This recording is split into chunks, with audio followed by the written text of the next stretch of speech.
মা, এই তালটা দিয়ে কিছু বানাও। হ্যাঁ, এই তালটা দিয়ে আজকে তালের বড়া বানাই। তাই করো। তালটাকে দুভাগ করে নিলাম। আমি সকালে মর্নিং ওয়াক করতে গিয়ে একটা তাল কুড়িয়ে পেয়েছিলাম, তাই সেটাকে বাড়িতে নিয়ে এলাম। এরপরে আমি তালের খোসাটা ছাড়িয়ে নিচ্ছি। বছরের প্রথম ফল, সেই জন্য আর লোভ সামলাতে পারলাম না, রাস্তা থেকে কুড়িয়ে নিয়ে এলাম। আমার বড় মেয়ে বাইরে থাকে, সেই জন্য তালের বড়াটা তৈরি করে দেব। পরে আমরা খাবো, তখন মনটা খারাপ করবে, তো সেই জন্য তালটাকে কুড়িয়ে নিয়ে এলাম। তারপর তালটাকে একটা ঘষানি করে তালটাকে ঘষে নিচ্ছি।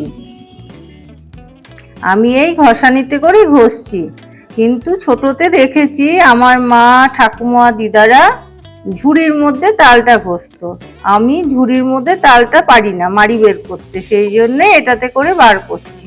আর তালটা একটু যদি শক্ত হয়ে থাকে, একটু জলে ডুবিয়ে নেবে, তাহলে মাড়িটা বের হতে সুবিধা হবে।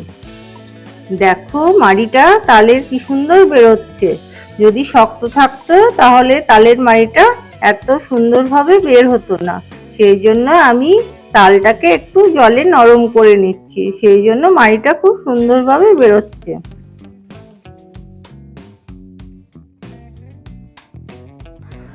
এবার দেখুন মাড়িটা খুব সুন্দরভাবে বেরিয়ে গেছে। তারপর এর মধ্যে ময়দা নিলাম, তারপরে তালের মাড়িটা দিলাম,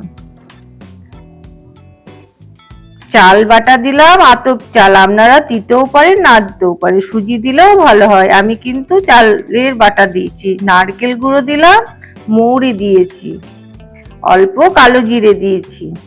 তারপর গুড় দিলাম মিষ্টির জন্য, চিনি দিতেও পারেন, গুঁড়ো দিতে পারেন, যে যেভাবে পছন্দ করেন। আর আমি সামান্য লবণ দিয়েছিলাম, সেটা আমি দেখাতে ভুলে গিয়েছি।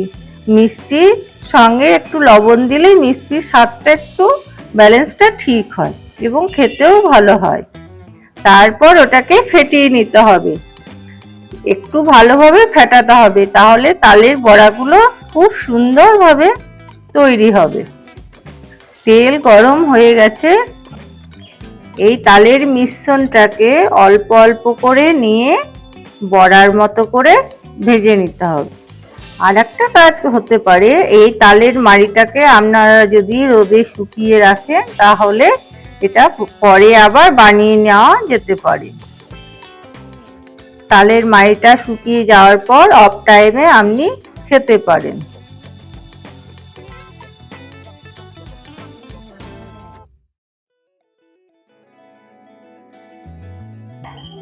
এবার মনে হচ্ছে তালের বড়াগুলো একদিকটা হয়ে গেছে। যত খুন্তি করে নাড়াবেন, তালের বড়াগুলো গোল গোল ভাবে আকার নেবে।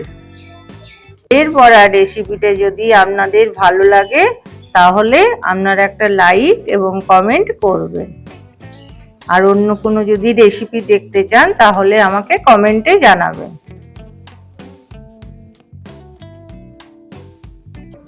দেখুন ভালোভাবে মাড়িটা ফেটানোর ফলে তালের বড়াগুলো কেমন ফুলে ফুলে উঠেছে।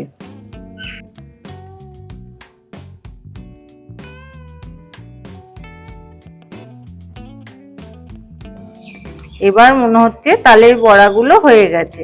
আমি একটা থালাতে তালের বড়াগুলো তুলে নিচ্ছি। দেখুন তালের বড়াগুলো আমি একটা ভেঙে দেখিয়ে দিচ্ছি, খুব সুন্দরভাবে তালের বড়াটা হয়ে গেছে।